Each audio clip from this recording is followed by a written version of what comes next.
At 7 a.m., a shrill voice blasted through a megaphone, jolting the entire block awake. "If you don't move that rolling scrap heap by sunset, I'm towing it myself."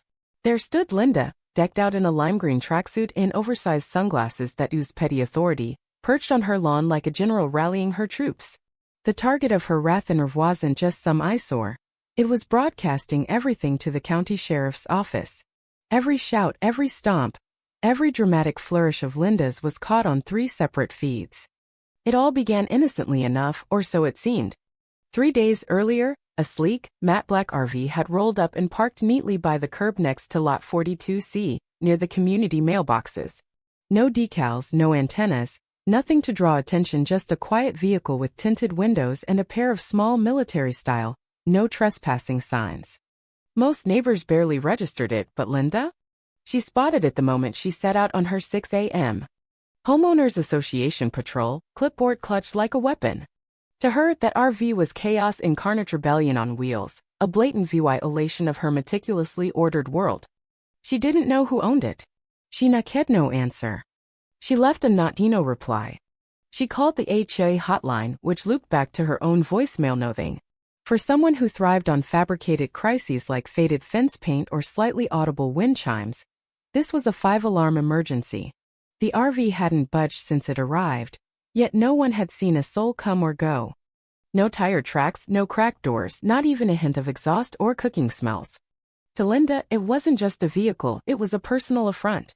"It's terrifying the kids," she declared to a neighbor who blinked and said, "What kids?" Because everyone knew the neighborhood was mostly retirees and empty nesters. Facts never slowed Linda down, though. She escalated fast, pulling out her wildlife observation drone and buzzing it low over the RV's roof for aerial shots. What she didn't realize, the RV was filming her right back. Unbeknownst to Linda, this wasn't some drifter's getaway. It was the mobile hub for Sheriff Tom Haskell, running a multi-agency sting targeting suspected fentanyl trafficking through suburban routes. Packed with high-def cameras, encrypted comms, heat sensors, and satellite uplinks, the RV was a fortress of surveillance. While Linda scribbled furious notes, Sheriff Tom and his team were tracking leads through her own shrubbery. Tom had dealt with her type before, well-intentioned but insufferably overzealous. He figured she'd tire herself out. Then came the sticker. One afternoon, Linda marched up and slapped a neon yellow, HOA violation, remove immediately, notice on what she thought was the windshield. It was actually a reinforced camera lens. The second the adhesive hit, the RV's systems flared red. Tom watched the alert ping on his screen, camera node 3 obstructed. A calm, hidden speaker crackled to life, "Federal vehicle. Do not obstruct." Linda yelped, leaped back and accused the RV of harassment. She threatened to sue it, then whipped out her phone for a Facebook Live rant, pacing in front of it and calling it a suburban menace. The next morning, she returned with Bakupa tow truck driven by a scruffy local contractor, who clearly didn't know what he'd signed up for. As the tow arm crept toward the RV's tires, blue lights flared from hidden panels, and a rear screen flipped open. "Law enforcement vehicle. Stand clear." A sharp alarm blared twice and cut off. The driver froze. Linda's tirade halted mid-sentence. Neighbors peeked out, coffee mugs in hand, jaws dropped. Then the RV's door swung open, and out stepped Sheriff Tom, baseball cap, flannel shirt, tactical boots, badge gleaming on his belt. He looked more like a rugged handyman than a lawman. Linda's face cycled through pale red and a strange shade of violet. Her mouth opened but nothing came out. "Ma'am," Tom said evenly, "you've just disrupted an active federal investigation." Linda blinked, pointed at the RV, and squeaked, "But it's hideous." Tom pulled out his phone and played a clip of her calling the RV a soulless death box and a mobile drug den, with her voice in the background saying, "If no one claims it, it's mine." He raised an eyebrow. "Stealing government property, huh?" Neighbors snickered. Someone clapped. Linda looked around, betrayed by the very people she'd protected from inflatable snowmen and rogue jack-o'-lanterns. The RV's cameras had caught it all, her every move now pinging Homeland Security after she'd touched the gear. Her viral live stream sealed the deal. "I was just enforcing safety," she sputtered. "The HOA has rights. Not over federal vehicles, you don't," Tom cut in. "Especially not during an undercover op." Clutching her clipboard like a shield, Linda took a shaky step back toward her house. Tom let her go, leaning against the RV, watching like a man who'd seen this script play out too often. What Linda didn't know, no one else did either, was that this was just the start.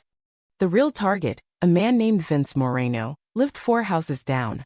Thanks to Linda, 3 months of covert work were now in jeopardy. Tom had seen plenty in his 30-year career: chases through fields, meth labs and food trucks, even a squirrel that cracked a theft ring. But this HOA saga was racing up his list of wildest cases. Linda's interference forced him to reassess the sting's viability and the sanity of suburban gatekeepers. The worst part?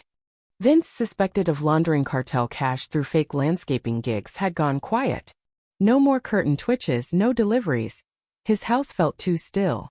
Inside the RV, Tom stared at the feeds. Linda's antics had triggered emergency reviews. His tablet buzzed with agency updates. The DA wanted a timeline, the FBI asked if the sting was blown, Homeland Security wondered why an HOA busybody was measuring a federal vehicle's curb distance. Tom had no good answers, just footage that looked like a sitcom blooper reel. Linda, meanwhile, doubled down. She posted on Facebook, claiming she'd thwarted a government overstep, posing by the RV like she'd uncovered a spy ring. Her rants compared the HOA charter to the Constitution, though she stumbled over preamble. Meanwhile, Vince was slipping away, his trash cervoy canceled. No movement since Linda's meltdown. "We've got a problem," Agent Riley from the DEA crackled through Tom's earpiece. "Vince is gone dark." "You think he's spooked?" "I think he's gone," Tom replied, massaging his temple. "And we've got Linda to thank." Riley chuckled. "Pick her up for obstruction?" "Tempting," Tom said, half serious. "But we need a wider net. Her ego's unbreakable." Still, Linda's chaos had a silver lining.